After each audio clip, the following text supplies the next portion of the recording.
आज हम बेनकाब करने वाले हैं इंडिया में चल रहे सबसे बड़े स्कैम को, the Adivasi hair oil scam. आप आदिवासी हेयर ऑयल स्कैम के आगे हर्षद मेहता के स्कैम को भूल जाएंगे।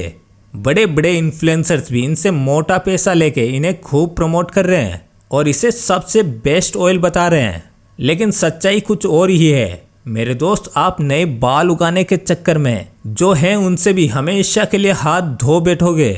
आज का ये खास वीडियो आदिवासी हेयर ऑयल के काले कारनामे आप लोगों के सामने लाने वाला है। इंडिया के सबसे बड़े हेयर ऑयल स्कैम का पर्दाफाश बस कुछ ही देर में। आइए देखते हैं, बैठचंद मजा आएगा। मेरे दोस्त, FDA के अकॉर्डिंग बाजार में बिकने वाला कोई भी हेयर ऑयल या तो लोहे की कढ़ाई या स्टेनलेस स्टील या पीतल के बर्तन में बनाना चाहिए। FDA के अकॉर्डिंग अगर कोई हेयर ऑयल मैन्युफैक्चरर ये कंडीशन फॉलो करता है तभी उसे ऑयल सेल करने की परमिशन मिलती है। ऑफिशियली वो ऑयल असली ऑयल होगा। लेकिन मेरे दोस्त, ये सारे आदिवासी ऑयल एल्यूमिनियम के पतीले में क्यों बनाए जा रहे हैं?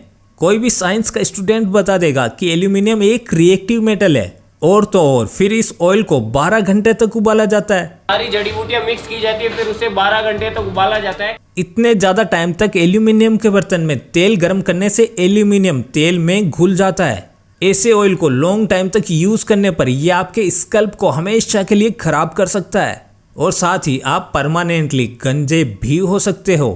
अब एक बड़ा सवाल ये सामने आता है कि जब FDA एल्यूमिनियम के बर्तन में हेयर ऑयल बनाना अलाउ ही नहीं कर रहा है तो फिर आदिवासी ऑयल इसमें बना कैसे रहे हैं? और उनको FDA और इंडियन गवर्नमेंट के नियमों के खिलाफ जाकर ऑयल सेल करने की परमिशन कैसे मिल गई? आदिवासी ऑयल FDA स्टैंडर्ड टेस्ट में फेल, यानी नकली ऑयल। पहले आप ये छोटा सा वीडियो देखो। भाई सबसे पहले इसके अंदर जाएगा कोकोनट ऑयल। भैया डालने में तेल भाई दिखा दे क्लोजली। लाया भाई। उसके बाद इसके अंदर जाएगा बादाम ऑयल। लाया भाई, जिसमें बादाम ऑयल इसको भी डालें। अब इसके अंदर जाएगा भाई अरंडी का तेल, जो कि अंदर रखा है आपके स्कैल्प को। डालेगा भैया अरंडी का तेल, तो इंग्लिश में कैस्टर ऑयल। ये है कोकोनट ऑयल, ये है आलमंड ऑयल और ये है कैस्टर ऑयल। मेरे दोस्त, क्या तीनों तेलों का कलर सेम एक जैसा ही होता है? कोई अगर इस ऑयल का क्वालिटी चेक कराए तो पता चलेगा कि ये कौन सा लो क्वालिटी का मिलावटी तेल यूज़ कर रहे हैं। सेलिब्रिटी और इन्फ्लुएंसर मार्केटिंग के नाम पर आपकी आंखों के सामने आपको इतना गंदा बेवकूफ़ बना रहे हैं, फिर भी मेरे दोस्त आपको थोड़ी सी भी भनक तक नहीं लग रही है। गजब टूबीबाज आदमी हो। अब आप आदिवासी ऑयल बनाने के इस तरीके को देखो। हेयर ऑयल को हमेशा लो हीट पर बनाया जाना चाहिए, लेकिन यहाँ तो उल्टा ही खेल चल रहा है। इवन यहाँ तो टेम्परेचर मेजर करने के लिए भी कोई इंस्ट्रूमेंट आपको देखने को नहीं मिलेगा। बिना टेम्परेचर चेक किए इनको कैसे पता चलता है कि हेयर ऑयल का टेम्परेचर कितना है? मेरे दोस्त, आपको बता दें कि कोकोनट ऑयल 204 डिग्री के ऊपर और बादाम का तेल 221 डिग्री के ऊपर खराब हो जाता है। लेकिन यहाँ तो बस एल्यूमिनियम के कढ़ाई के नीचे आग लगाकर जैसे इनकी खिचड़ी बना रहे हैं। ये तेल इतना गर्म है कि इसमें बाबा जी की ग्रीन औषधि डालने से फ्यूम निकल रही है। सारी जंगली जड़ी बूटियाँ तो जल रही है। अब मेरे दोस्त, इस जले हुए तेल को आपकी खोपड़ी पर लगाने से आपके बाल थोड़े काले तो हो सकते हैं, लेकिन ना तो कभी हेयर लॉस रुकेगा, ना ही कभी बाल ग्रो हो सकते हैं। चलो अब एक प्रोफेशनल का एक्सपीरियंस भी देख लेते हैं, जब उन्होंने इन ऑयल्स को स्मेल किया तब का। जला हुआ, बुरी तरह से जला हुआ, स्मोक हल्का जला हुआ अचार, बढ़िया वाला अचार, जला हुआ तीखा तेल। इंडिया में लो है, प्रोडक्ट के सारे इंग्रेडिएंट्स आपको प्रोडक्ट पर मेंशन करने होते हैं। आदिवासी ऑयल वाले चिल्ला चिल्ला कर बोलते हैं कि तेल में 108, 180 जड़ी बूटियाँ मिलाई है तो फिर यहाँ बोतल पर आते ही ये सारी जड़ी बूटियाँ अलादीन के जिन जैसे गायब कैसे हो गई? क्यों बस कुछ गिनती के नाम यहाँ है। इस बोतल में यहाँ लिखा है ना 108 हर्ब्स, तो फिर यहाँ पर केवल 13 इंग्रेडिएंट्स ही है और तो और उसमें भी कोकोनट ऑयल की जगह कोकोनट मिल्क लिखा है। अब पता नहीं क्यों गवर्नमेंट आंखें बंद करके सो रही है। लॉ के अकॉर्डिंग किसी भी मेडिसिन या ऑयल की बोतल को इको फ्रेंडली होना चाहिए, फूड ग्रेड की होनी चाहिए, पिचकने वाली लो क्वालिटी की नहीं होनी चाहिए और खास करके इतना लो क्वालिटी मटेरियल भी नहीं होना चाहिए कि ऑयल या मेडिसिन में प्लास्टिक छोड़ दे।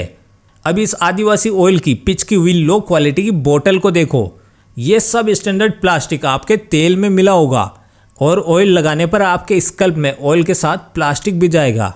अब इसके साइड इफ़ेक्ट के बारे में अंदाज़ा लगा लो। सब असली नकली आदिवासी ऑयल की बात कर रहे हैं। अगर मेरे दोस्त असली मिल भी गया तो क्या उखाड़ लोगे लगा के? ज्यादा दिमाग नहीं है हमारे पास, हमको घंटा फर्क नहीं पड़ता है। अब मेरे दोस्त मुझे ये बताओ कि कौन सी गवर्नमेंट या कौन सी आयुर्वेदिक किताब हेयर ऑयल बनाने का ऐसा तरीका बताती है खुले में पेड़ के नीचे ऑयल बनाने का, जहां कोई हाइजीन ना हो, खुले में और इतने गंदे सराउंडिंग में डस्ट, इंसेक्ट, बैक्टीरिया, फंगस कुछ भी तेल में गिरता रहेगा। अब गिरता है तो गिरने दो, किसी को क्या ही पता चलेगा। अब यहाँ देखो, एक भी इंसान ने या किसी भी इन्फ्लुएंसर्स ने सेफ्टी मेजर्स फॉलो किए हैं क्या? किसी ने ग्लव्स पहने, प्रोटेक्टिंग शूज़ पहने?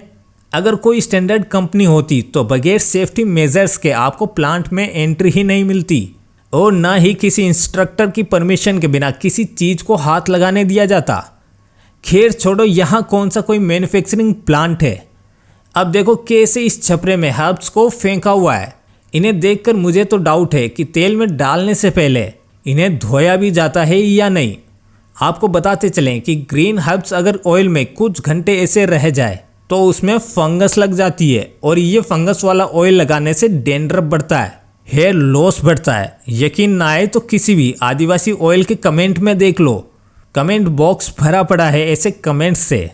और ये जो सेलिब्रिटीज बोल रहे हैं this bottle has been packed by me, तो इसका दाम डबल होना चाहिए। This bottle has been packed by me, तो इसका दाम डबल होना चाहिए क्योंकि मैंने पैक किया है। जरा इनसे पूछो कि बोतल भरने से पहले आपने क्या प्रिकॉशंस लिए थे? क्या हाथों को सैनिटाइज किया था, ग्लव्स पहना था? ये खुद तो कभी इन्हें यूज करेंगे नहीं, बस सब लगे हैं जनता का काटने में। किसी भी हेयर ऑयल या कॉस्मेटिक प्रोडक्ट को बनाने के लिए FDA का लाइसेंस चाहिए, मैन्युफैक्चरिंग फैसिलिटी का लाइसेंस चाहिए। आदिवासी ऑयल की इस बोतल को ध्यान से देखो, कोई लाइसेंस इंफॉर्मेशन नहीं दिखेगी। फिर ये कौन से स्पेशल लोग हैं जो गवर्नमेंट के सारे रूल्स को तोड़कर जंगल में हेयर ऑयल बना रहे हैं, वो भी बिना किसी रेगुलेशन के, बगैर किसी परमिशन के। क्या आदिवासी ऑयल बनाने के बाद microbiological test, heavy metal test, specific gravity, fatty acid profile, viscosity test कराते हैं? कोई क्वालिटी टेस्टिंग होती है? अगर हाँ तो प्रूफ दिखाए, नहीं तो फिर कैसे गवर्नमेंट अलाउ कर रही है इस फेक ऑयल को बनाने और बेचने के लिए? मेरे दोस्त, इंडिया में ऐसा कौन सा जंगल है जिसमें ब्राह्मी, आंवला, शिकाकाई, नागरमोथ, हॉर्सटेल, लेवेंडर, गोटुकोला, मेथी, बेसिल एक ही जंगल में एक ही टाइम पर और हमेशा मिल जाता है? पहली बात तो इंडिया में ऐसा कोई जंगल है ही नहीं जहां एक साथ ये सब कुछ मिल जाए। और दूसरा, अगर आप सोच रहे हो कि जंगल के असली जड़ी बूटियों से बना हुआ ये ऑयल है, तो मेरे भाई कौन सी दुनिया में जी रहे हो आप?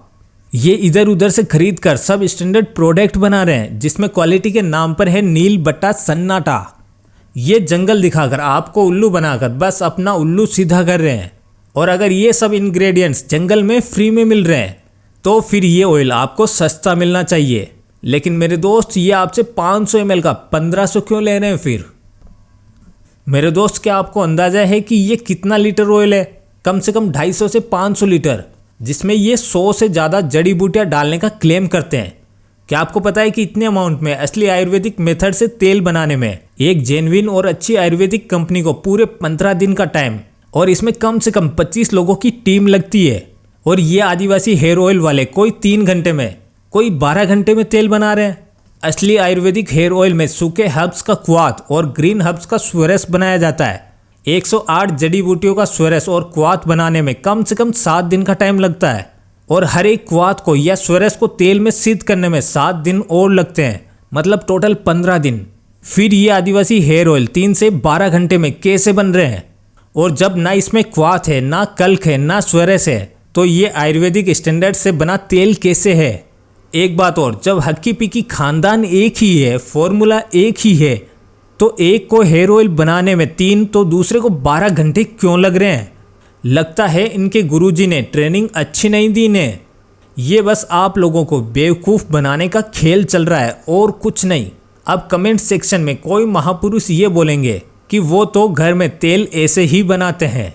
तो मेरे दोस्त, क्या आपको पता है कि घरेलू मेथड से बनाए गए प्रोडक्ट को बगैर गवर्नमेंट के परमिशन के कमर्शियल लेवल पर बेचना एक अपराध है और आदिवासी हेयर ऑयल के नाम पर इंडिया में वो अपराध हो रहा है।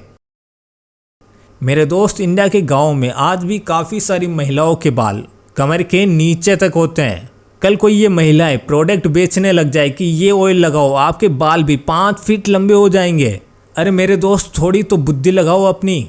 कोई भी तेल लगाने से 3 महीने में 3 फीट लंबे बाल नहीं उगते हैं। उम्मीद है अब तो आपको समझ में आ गया होगा कि आदिवासी ऑयल कोई जेन्युइन हेयर ऑयल नहीं है, बल्कि एक फेक मेथड से बनाया गया फेक ऑयल है। इस ऑयल को और हर उस इन्फ्लुएंसर को बाइकआउट करिए जो इसे प्रमोट कर रहा है। इस स्कैम को और फैलने से रोकने के लिए इस वीडियो को ज़्यादा से ज़्यादा शेयर करें। मिलते हैं अगले वीडियो में।